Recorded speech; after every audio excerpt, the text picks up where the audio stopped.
Hello and welcome to People and Power. I'm Summer El-Shahat. Today we're looking at a controversial new oil law which could either make or break Iraq. The scramble for Iraq's black gold by the world's most powerful oil multinationals will hit fever pitch when the law is implemented. Supporters of the new law say it will assist in nation building and the healing of the violent divisions which exist amongst Iraq's different regions and ethnic groups. Those supporting the new law include both the British and American governments who have been active in shaping it. But those opposing it say that instead of nation building, it in fact will lead to nation busting if the oil revenue is not divided equally amongst Iraq's different regions, and particularly if most of the revenue goes to foreign investors. Chris Frederick investigates the controversy surrounding this new law.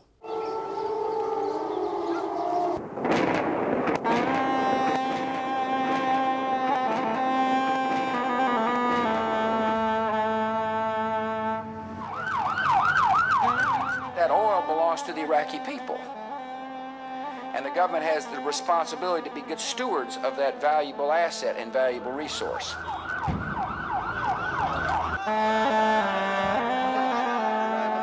That the oil revenues, which people falsely claim we want to seize, be put in a trust fund for the Iraqi people.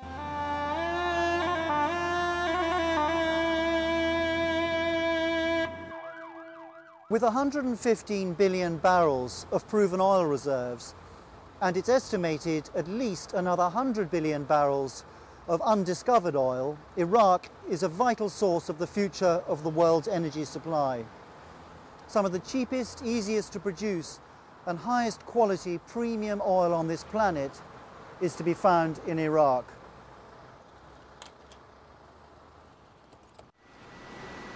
That's why the West wants it. Oil drives the world's economy. For Iraq, oil is the nation's greatest national asset. But it comes at a tremendous price. After 4 years of violence with daily kidnappings and killings, it's the oil that offers Iraq and its people their best hope for future economic recovery. A controversial new petroleum law, recently approved by the Iraqi cabinet, promises to unify the country. But critics tell People and Power of their fears the law could spark the exact opposite, the breakup of Iraq as a nation-state. The fact that the law was not published to have a free debate, to enhance its product as a result of discussions and debate, that has been denied.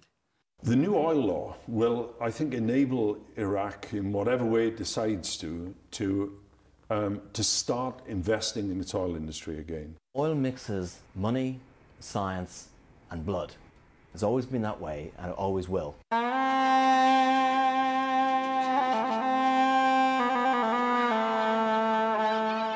Basra, Iraq's second city. Bustling street markets are a stone's throw from some of the country's biggest oil fields. It's here that opposition to Iraq's oil law is at its most vociferous, led by Basra's oil trade unions.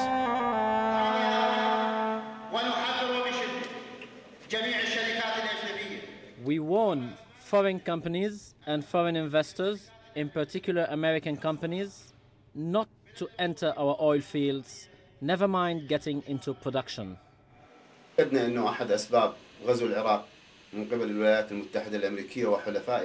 One of the main reasons for the invasion of Iraq by the Americans and their allies was to control the oil of the Middle East, bearing in mind Iraq's huge reserves.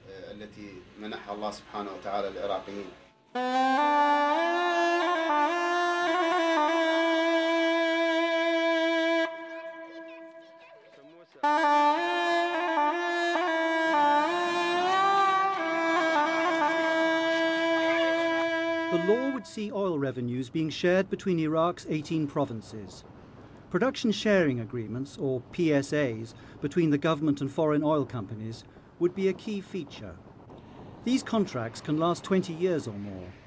Critics say that PSAs will give foreign investors a disproportionate share of Iraq's future oil revenues. To be honest, I think the British government was talking about production sharing agreements with the Iraqis before we stepped foot on the scene. Dan Witt is president of the International Tax and Investment Centre. He advises emerging economies, countries like Iraq, on seeking inward investment.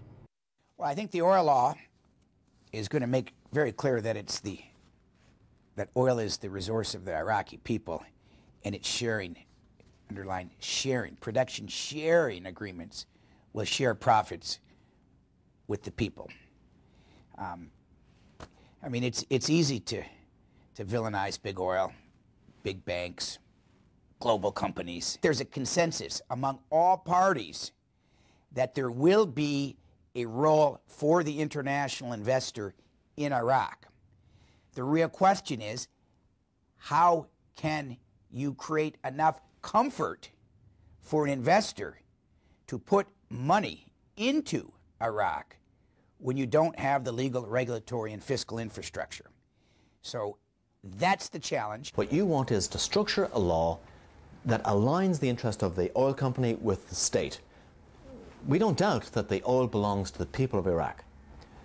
What we want is a law that encourages the international contractor to do what is in the interests of the people of Iraq. And that means giving them a risk-adjusted return and incentives. What this law is designed to do is to fundamentally restructure Iraq's oil industry. Greg Muttit of the Campaign Group platform, whose research on the oil industry is widely respected and quoted, believes that the long-term contracts with foreign companies will harm the interests of the Iraqi people. Iraqi oil has been, oil production and development have been within the public sector since the early 1970s. This law would fundamentally turn that around and revert to a situation where development is controlled primarily by multinational companies. Tariq Shafiq is one of Iraq's most respected technocrats, an oil grandee, who was one of the founders of the Iraq National Oil Company in 1964. He was lead author of the oil law, but is now saddened and concerned at how his draft has been changed for the worse. It is an oil resource that belongs to the whole nation. If you leave that decision-making to the separate entities in Iraq and not put it in the center, now leaving it to different approaches by the different region would tend to disunify, it would tend to disintegrate the decision-making and the practices, and it would create unnecessary competition between these different areas.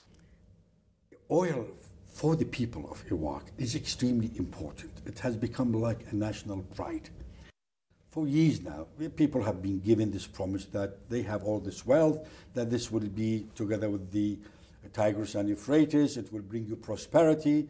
But in fact, oil has been rather a curse. People think that this has brought them nothing but trouble. Issam al-Chalabi is a former Iraqi oil minister and has grave concerns about the likely effects of the new law on his country. This oil law, with the way it has been written, ambiguous, unclarity, and it is certainly, it would cause wide different interpretations among the people. So that will make it extremely difficult for anybody to implement. Hence, I think if it is accepted the way it has been put, certainly it will not be a new beginning to the betterment of the people. On the contrary, I think it is only adding fuel to the fire.